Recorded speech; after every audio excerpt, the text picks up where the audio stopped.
Hi, my name is Laura Fales, and I'm the Food Service Director for USD 320 Wamego. Along with the Wamego Public Library, we are so excited to bring you another summer series of Cooks and Books. It takes a lot of ingredients to make Cooks and Books a reality. Thanks to the generous donations of food, time, funds from these Kansas growers, producers, businesses, and organizations, we're able to provide 5 weeks of delicious recipes for you, our most important ingredient.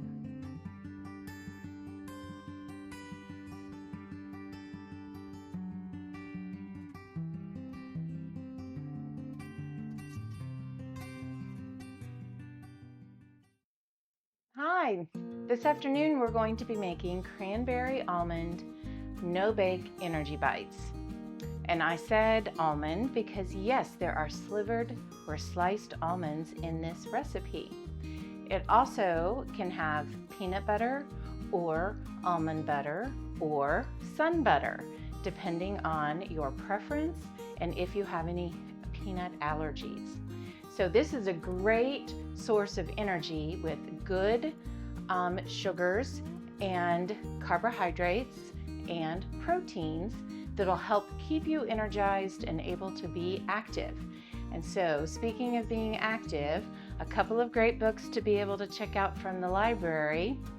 To use some of that energy, we've got Go Hiking, which is a great step into reading book. And then we have Climb On, which is all about perseverance and to keep going even when things are tough, and to enjoy the natural beauty that is around you. So I hope that when you are finished making your energy bites, that you will get out and about and explore the natural world around you. So let's get started.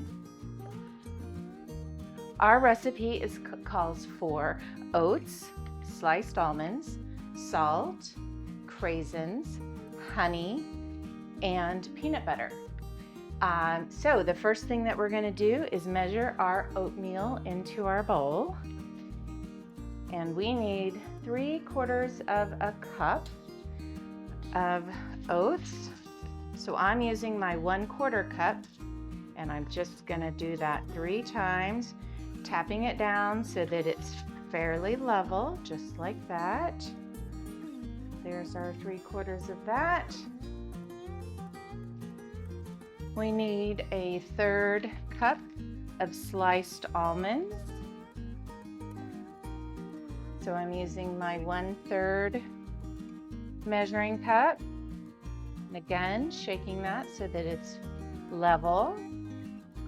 Then we also need a 1/3 of a cup of dried cranberries or craisins. These come in all kinds of different flavors. This one is reduced sugar, which is what I like to always do, and these are just plain, but they make them watermelon flavored, cherry flavored, all kinds of different ones. We serve a variety at school lunch, different flavors. And you can see that some of these are falling into the bowl, and that's okay. I'm not getting a real perfect measurement, but this is one of those recipes that's really forgiving. And if you have a little extra of this or a little extra of that or a little less of this, it's going to be just fine. So we've got our, so far, oatmeal, our almonds, and our craisins. So now we're going to add a 1/3 cup of our peanut butter. And it calls for creamy. I suppose you could use crunchy if you wanted, and give it a little extra bite if that's what you had on hand. Could certainly do that. Okay, there's our first 1/3 cup. You guys are getting sun butter in your bags just so that we make sure to accommodate for anybody out there who might have a peanut allergy. Okay, and there's our, and I'm using a little implement that's kind of a spoon slash spatula, which lets me really make sure I'm getting every little bit. Okay, now we're ready for our honey. We're going to do 2 tablespoons of honey, and these you can just measure right into your tablespoon. Remember, honey is pretty sticky, so it's going to come out. Some of it's going to stay in that tablespoon. So I'm going to use that spatula again to make sure I'm getting it all out. There we go. So also get some of that leftover peanut butter. There we go. All right, man, this is smelling really good. Okay, and then we're gonna add just a teeny little bit of salt.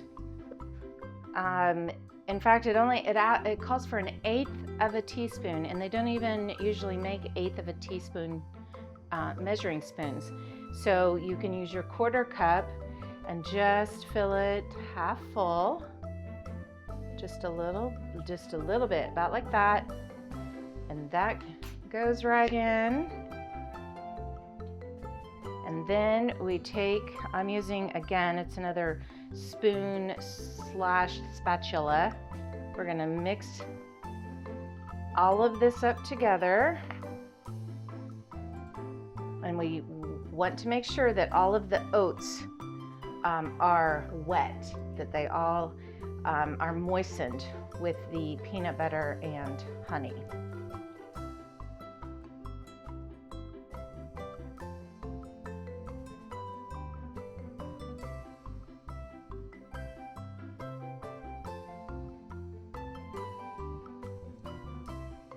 Right, this looks really pretty good. So now we're going to shape our mixture into the actual energy bites. And for that, we're just going to use a regular plate. And with our clean hands,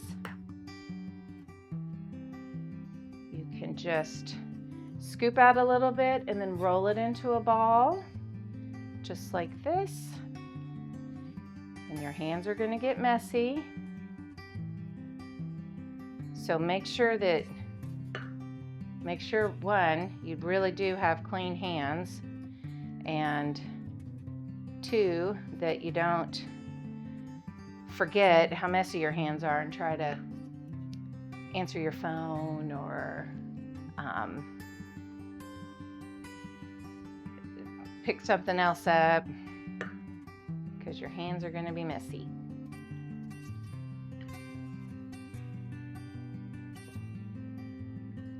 All right, we've got this last one going. Let's see how many I got. 2, 4, 6, 8, 10, 11.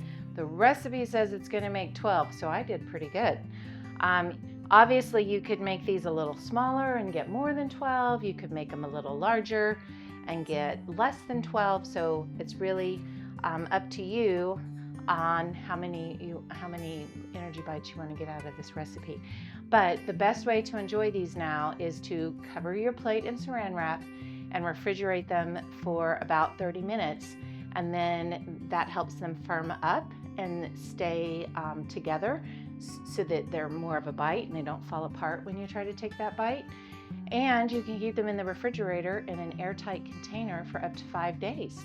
So I hope you have lots of adventures with your energy bites. See you next time.